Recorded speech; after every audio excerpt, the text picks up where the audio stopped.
এটা হলো first. Second হচ্ছে ইমানদার কষ্ট পাবে পরীক্ষায় পড়লে না, ইমানদার কষ্ট পাবে গুনাহের মধ্যে পড়লে। আপনি দেখবেন যে আপনি গুনাহে পড়েছেন না বিপদে পড়েছেন। যদি বিপদে পড়েন আলহামদুলিল্লাহ বলবেন, গুনাহে পড়লে ইন্নালিল্লাহ বলে ওখান থেকে ফিরে এসে মনটা খারাপ করে আল্লাহর কাছে স্যাক্রিফাইস সারেন্ডার করবেন।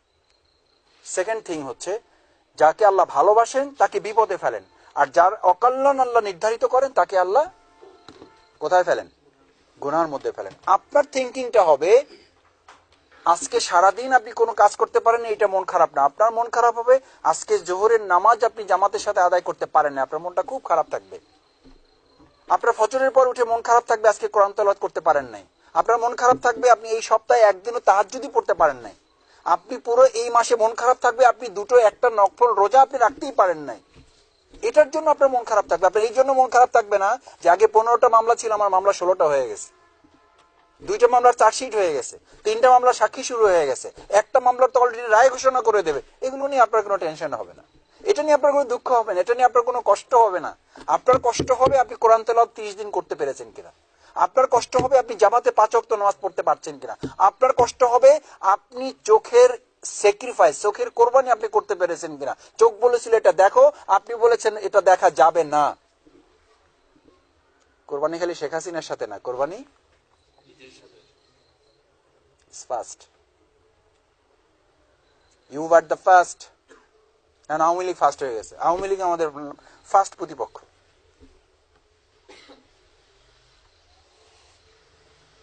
যে জমানায় আপনি বাস করছেন এই জমানায় আপনার প্রতিপক্ষ আওয়ামী লীগ কিংবা কাফির মুশরিকরা, এই জমানায় আপনার সবচেয়ে বড় প্রতিপক্ষ আপনার নফস। কারণ এই জমানায় আপনার নফস সহ সমস্ত কিছু, গোটা দুনিয়াটা, অমাল হায়াতুদ দুনিয়া ইল্লা মাতাউল গুরুর, এই গোটা পার্থিব জীবনটা আপনার সাথে মুহূর্তে সেকেন্ডে সেকেন্ডে আপনাকে প্রতারিত করবে, আপনার সাথে পুরো প্রতারণার মধ্যে আপনাকে রাখবে। আপনি নামাজ দেখলে, মসজিদ দেখলে আপনার খুশি হন না? আমরা তো খুশি হওয়ার কথা। এটা হলো এখনকার মেসেজ। আর 1400 বছর আগে রাসূল সাল্লাল্লাহু আলাইহি ওয়াসাল্লামের মেসেজ কি? ইয়া আইয়ুহাল ইনসান মাসাজিদুহুম আমিরাতুন ওয়া হিয়া খারাবুম মিনাল হুদা ওয়া লাইসা ফিহি মুমিন। হে মানুষ, তোমাদেরকে আমি একটা খবর দিয়ে রাখি, একটা জামানা তোমাদের সামনে আসবে যখন মসজিদগুলো মুসল্লিতে পরিপূর্ণ থাকবে, ওয়াহিয়া খারাবুম মিনাল হুদা ওয়া লাইসা ফিহি মুমিন। ওই গোটা মসজিদ খুঁজে হেদায়েতের সিটাবোটা পাওয়া যাবে না। ওয়া লাইসা ফিহি মুমিন, একটা ইমাম থেকে শুরু করে মুতাওয়াল্লি পর্যন্ত একজন ইমানদার থাকবে না। সুতরাং আপনি এখন একজন নামাজি দেখেই ভাববেন না ইমানদার, একজন রোজাদার দেখেই ভাববেন না ইমানদার, একজন হাজি দেখেই ভাববেন না ইমানদার।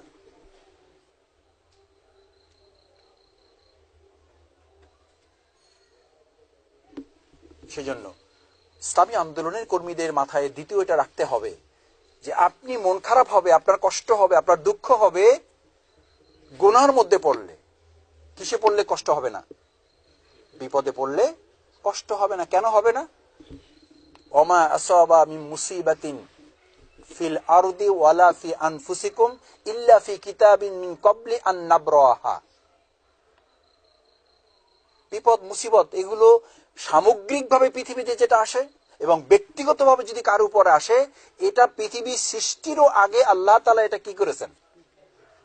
ইল্লা কিতাবিন মিন ক্বাবলি আন নাবরাহা, এটা কি করা আছে? লিপিবদ্ধ করা আছে। এবং মানুষের এই জন্য দায়িত্ব হচ্ছে লিকাইলান তাসাউ আলা মা ফাতাকুম। এটা আমাদের কথা না, এটা জামাত ছাত্র শিবিরের কথা না। সুতরাং তাদের কাজ হচ্ছে লিকাইলান তাসাউ আলা মা ফাতাকুম। সূরা হাদীদ 23-24 আয়াত পড়ে দেখুন। লিকাইলান তাসাউ আলা মা ফাতাকুম, সুতরাং তাদের কোনো দুঃখ দুর্দশা এসে গেলে তারা যেন ভেঙে না পড়ে, বিষণ্ণ না হয়।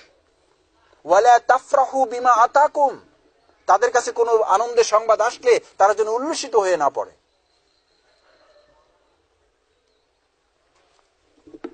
আল্লাহু খাবীরুম বিমা তা'মালুন, তোমার সব কাজ সম্পর্কে আল্লাহ তাআলা খবর রাখেন। সুতরাং যে মুসিবা আল্লাহ তাআলা আপনার জন্য পৃথিবী সৃষ্টির আগেও ব্যক্তি এবং দুনিয়ার সামগ্রিকভাবে অথবা ব্যক্তিগতভাবে কোনো কষ্ট যেটা আসে, সেটা যেহেতু লিপিবদ্ধ করে আল্লাহ তাআলা রেখেই দিয়েছেন, সুতরাং যেটা আসে সেটা আল্লাহর অনুমতি ছাড়া আসতে পারে না। যে আল্লাহর অনুমতি নিয়েই যেটা আপনার কাছে আসে, সুতরাং সেটার ব্যাপারে তো আপনি নিশ্চিত থাকবেন যে আল্লাহর কাছে আসছে, সে আল্লাহর কাছে এটার কি আছে? সমাধানও। সমস্যা সম্পর্কে 4টা গবেষণা। কয়টা গবেষণা? 4টা গবেষণা ইতিমধ্যে এটা কমপ্লিট। এর বাইরে আর কিছু নাই। সমস্যা সম্পর্কে এই 4টা আইডিয়া মাথায় রাখলে এটা নিয়ে আর কোনো রিসার্চ দরকার নেই। সমস্যা ছিল, সমস্যা আছে, সমস্যা থাকবে, তার সমাধানও আছে। That's enough. আপনি এবার টেক ইট ইজি, নর্মাল থাকেন, কোনো অসুবিধা নেই, একবারে স্বাভাবিক থাকেন। সমস্যা এখনই আপনার জীবনে আসছে, এর আগে কোনোদিন ছিল না। ব্যাপারটা এরকম না। আল্লাহ রাসূল সাল্লাল্লাহু আলাইহি ওয়াসাল্লামকে স্মরণ করে দেওয়া হয়েছে, ওয়ালাকাদ কুযিবাত রুসুলুম মিন ক্বাবলিকা ফাসাবারু। শুধু আপনাকে মিথ্যা আরোপ করা হয় নাই, ইতিপূর্বে যারা এই কাজ করেছে তাদের সবাইকে এটা করা হয়েছে। ফাসাবারু, তারা কি করেছে? কতক্ষণ? ফাসাবারু কতক্ষণ? আর যখন আমরা বলি না ভাই আর কত, এটা কমন কোশ্চেন এখন। ভাই কোনো ভালো খবর টবর আছে? ঢাকা থেকে আসছেন, ভালো কোনো খবর নাই। ফাসাবারু হাত্তা আতাহুম নাসরুনা। কতক্ষণ সবর?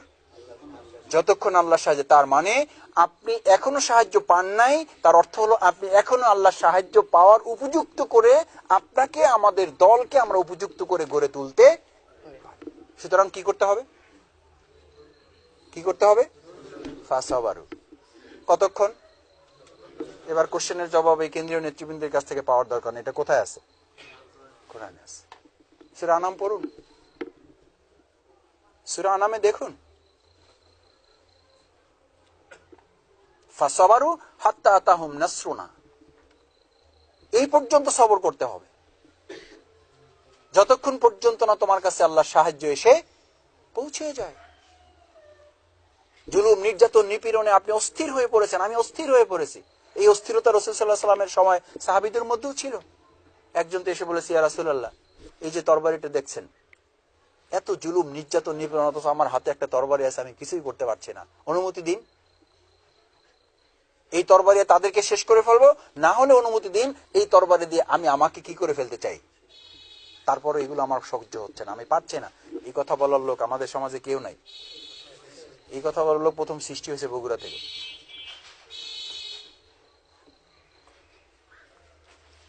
ঐতিহাসিকভাবে বগুড়া থেকে সৃষ্টি। 4 বছর জেলখানায় 20 জন লোক পাইলে তার মধ্যে 18 জন বগুড়ার।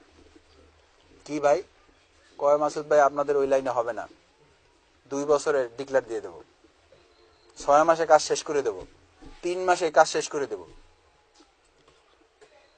এই পার্টি নাই, এই পার্টির সাথে 4 বছর থেকে আসছে। তারা 2 বছরে পতাকা উড়াই দেবে, 6 মাসের মধ্যে ইসলাম স্টেট কায়েম করে ফেলবে। কথা হয়ে গেছে অলরেডি, পাকাপাকি চুক্তি সই। কি অদ্ভুত কথা। আল্লাহ রাসূল সাল্লাল্লাহু আলাইহি ওয়াসাল্লামের কাছে যখন জিজ্ঞাসা করেছিল, মাতা নাসরুল্লাহ, কখন সাহায্য আসবে, কাবার ছায়া তিনি একটু বিশ্রাম নিচ্ছিলেন, ওখান থেকে মাথা টুটিয়ে জিজ্ঞেস করলেন, কে তুমি, আসো। তো সে রাসূল, আপনি বলেছিলেন ঈমান আনলে সহজ হয়ে যাবে, সাহায্য আসবে, বিপ্লব হবে, আমরা সফলতা পাবো, কোনোটাই পাইতেছি না। পেটে পাথর, শরীরে আঘাত, একের পর এক দুঃখ, কষ্ট, নির্যাতন, বাপ প্রতিপক্ষ হয়ে গেছে, স্ত্রী সন্তান আমাদেরকে রেখে চলে যাচ্ছে, আমরা কোনো কিছুই শেষ করতে পারি না, ব্যবসা বন্ধ, চাকরি নাই। এইটা কি ধরনের সফলতা? কখন সাহায্য আসবে বলুন? রাসূল সাল্লাল্লাহু আলাইহি ওয়াসাল্লাম কয়টা কোশ্চেন করেছিলেন? 4টা কোশ্চেন করেছিলেন। তোমাদের অবস্থা কি তাদের মতো হয়েছে? অর্ধেক করা হয়েছে করাত দিয়ে। তোমাদের অবস্থা কি তাদের মতো হয়েছে? লোহার চিরুনি দিয়ে তোমাদের জীবন্ত অবস্থায় তোমাদের শরীর থেকে। তোমাদের কি তাদের মতো অবস্থা হয়েছে যে তেলের মধ্যে তোমাদেরকে ফ্রাই করা হয়েছে? তোমাদের কি জীবন্ত পুঁতে ফেলা হয়েছে? সবগুলোর জবাব কি ছিল?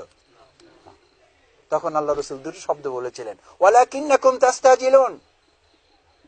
এর কোনোটাই হয় নাই, অথচ তোমাদের মধ্যে আমি তাড়াহুড়ো লক্ষ্য করছি। ফালিয়াসবির, কি করো? সবর করো।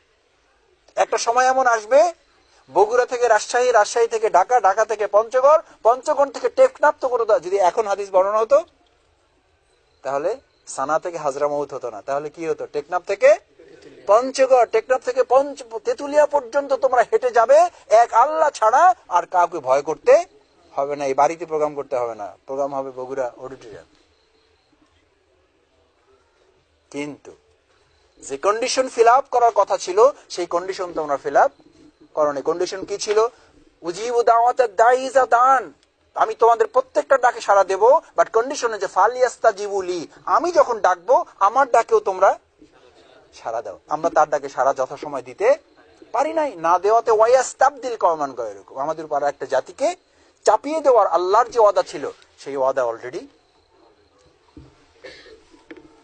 ওয়ালা তাদাউন্না ওয়ালা ইস্তাজাবা দুআউকুম, এইরকম সময় আল্লাহকে ডাকা হবে, তিনি ডাকে সাড়া দেবেন না, তোমাদের দোয়া কবুল। সুতরাং আপনাকে এখন একটু কি করতে হবে?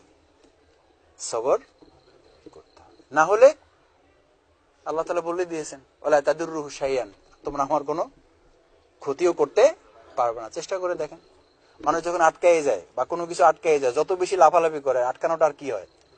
টাইট হয়, আরো মজবুত হয়। যে আপনারা তো এখানে জেলখানায় অনেকে গিয়েছেন পুলিশের কাছে, যে ওদের একটা হ্যান্ডকাপ আছে, এটা আপনি যত ঝুলাঝুলি করবেন এটা আরো টাইট হবে। ওরা বলে যাবে লড়াচাড়া কম করেন, যত লড়াচাড়া দেবেন ওটা আস্তে আস্তে টাইট হবে। আটকেই যখন যাবেন তখন নাড়াচাড়া করে করে লাভ নেই, আল্লাহর কাছে কমপ্লিট সারেন্ডার করতে হবে। সেই জন্য সেকেন্ড আপনাকে মাথায় রাখতে হবে যে দিন প্রতিষ্ঠার এই কাফেলায় একজন ইমানদার যখন মুসিবতের মধ্যে পড়বে তার মন খারাপ হবে না, তার মন খারাপ হবে মুসিবতের বিপরীতে যখন সে কিসের মধ্যে পড়বে? গুনাহর মধ্যে পড়বে।